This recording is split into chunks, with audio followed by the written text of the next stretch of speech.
Hola muchachos! اليوم رح نعمل أكلة من المكسيك التاكو. بس اليوم رح نحضر التاكو بطريقة شوي مختلفة. رح نعمل تاكو سالاد أو سلطة التاكو، لأنه بصراحة الدنيا شوب وبدنا شي منعش وفرش.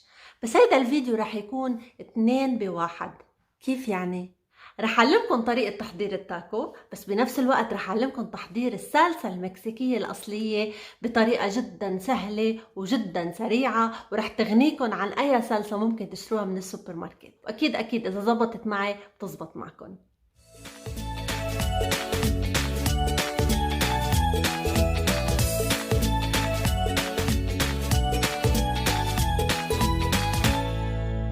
للناس يلي ما حصل لها الشرف بحياتها تتعرف على التاكو، هيدي هي التاكو. هي عبارة عن خبزة تورتية محمصة أو مقلية بهيدا الشكل. والتاكو ممكن يتاكل بطريقتين، سوفت تاكو أو هارد تاكو.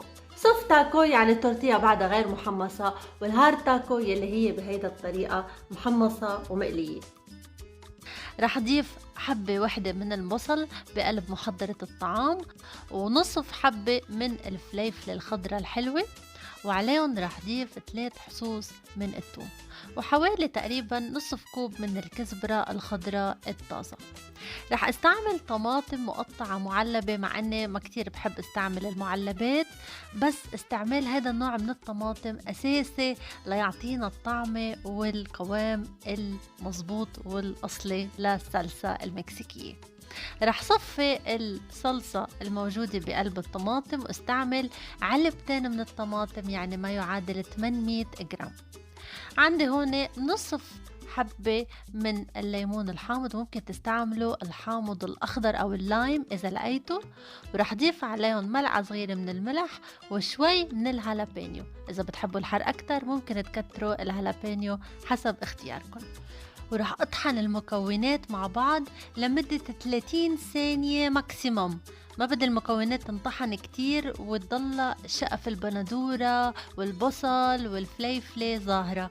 وشوفوا معي هالصلصة الرائعة، ريحتها بتجنن، جدا جدا مغذية فريش، ورح تغنيكن عن أي صلصة ممكن تشتروها جاهزة من السوبر ماركت. طبعا فيكن تاكلوها مع تشيبس أو التورتية، سناك جدا مغذي وجدا طيب ومنعش. وهلا رح نحضر مع بعض توابل التاكو، بس في ملحوظة صغيرة. توابل التاكو عادة بتحتوي على كمية كبيرة من الفلفل الحار، بس أنا لأنه بحب دايما أعود الأولاد إنه يجربوا أكلات جديدة ومن بلدان مختلفة، بحاول إنه ما أضيف الفلفل الحار على الأكل. منشان هيك رح تشوفوا إنه وصفة توابل التاكو الخاصة فيي ما بتحتوي على أي فلفل حار، بس ممكن تضيفوا حوالي ملعقة كبيرة من الفلفل الحار إلى توابل التاكو إذا حابين تتناولوا التاكو الأصلي المكسيكي الحار. عندي ملعقة صغيرة من الكمون، ملعقة صغيرة من الثوم البودرة، عندي أيضا ملعقة صغيرة من البابريكا، وإذا لقيتوا بابريكا مدخنة طعمتها بعد أطيب بكتير. نصف ملعقة صغيرة من الأوريغانو المجفف أو الزعتر البري المجفف، وعندي طبعا ملعقة صغيرة من الملح، ونصف ملعقة صغيرة من البهار الأسود المطحون. رح ضيف عليهم آخر شي نصف ملعقة صغيرة من القرفة. رح أخلط كل هالبهارات مع بعضها، وأنا بحب أحتفظ فيها بقلب مرتبان صغير إزاز للبهارات منشان استعمله دايما. وهلأ رح ابتدي بتحضير اللحمة يلي هي من أساسيات التاكو. عندي 400 جرام من اللحمة المفرومة، عم بشتغل على نار متوسطة، مش رح ضيف أي زيت أو مواد دهنية. الدهون الطبيعية الموجودة باللحمة هي كافية أنها تسوي اللحمة من دون ما تطلع اللحمة سوائل كتير. ورح ضيف ملعقتين كبار من خليط توابل التاكو الرائع يلي حضرناه مع بعض، ورح حرك البهارات مع اللحمة كتير منيح لغاية ما كل هالطعمات الرائعة تتغلغل باللحمة واللحمة تستوي تماما. بالنسبة للخضار يلي أنا بحاجة إلها لتحضير السلطة، عندي حبة كبيرة من الخس عم قطعها إلى شرائح عريضة، وعم بستعمل نصف بصلة حمرة. إذا بتحبوا البصل ممكن تستعملوا البصلة كاملة، والسبب ليه عم بستعمل بصل أحمر هو لأنه أنا بحب إنه البصل يكون لونه بارز وظاهر بقلب السلطة، بيعطيها منظر أحلى وأجمل. رح نفرم البصل ناعم بهيدي الطريقة، وعم بستعمل كمان طماطم أو بندورة. السبب ليه عم بستعمل بندورة كرزية هي لأنه بكل بساطة منظرها أحلى بالسلطة، بس ممكن تستعمله بطماطم عادية ما في أي مشكلة أبدا. وآخر شي عندي حبة من الأفوكا المستوية يلي عم قصها بالنصف، ورح انتزع النوى بكل بساطة بهيدي الطريقة. وبقلب ملعقة كبيرة رح استخرج الأفوكا بهيدا الشكل مثل ما شايفين قدامكم، وقطع الأفوكا إلى شرائح وحطها على جنب. وهلأ شو رأيكم نجمع السلطة كلياتها على بعضها؟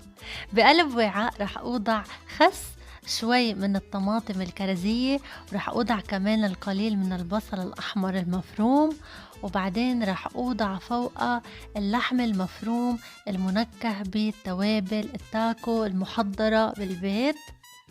وبعد ما أضيف اللحمة رح زين السلطة بشوي من الفاصوليا الحمراء أو الفاصوليا السوداء المعلبة مثل ما بتحبوا، ورح انثر فوقها القليل من جبنة شيدر أو أي جبن انتو بتحبوه. وآخر شي رح زين الطبق بشرائح الأفوكا. وما ننسى الصلصة الرائعة يلي حضرناها مع بعض بأول الفيديو، رح أوضع القليل منها على سطح السلطة بهيدي الطريقة. طبعا ممكن تكتروا أو تقللوا بحسب رغبتكم. وبالآخر ما ننسى ملعقة كبيرة من الساور كريم وعصرة من الليمون الحامض، ورح زينها بأوراق من الكزبرة الخضراء. أما إذا حابين تتناولوا التاكو بطريقته التقليدية، أنا وضعت نفس المكونات يلي استعملتها بالسلطة بقلب التاكو شيل أو خبزة التاكو بهيدي الطريقة، وزينتها شوي بالساور كريم أو الكريمة الحامضة.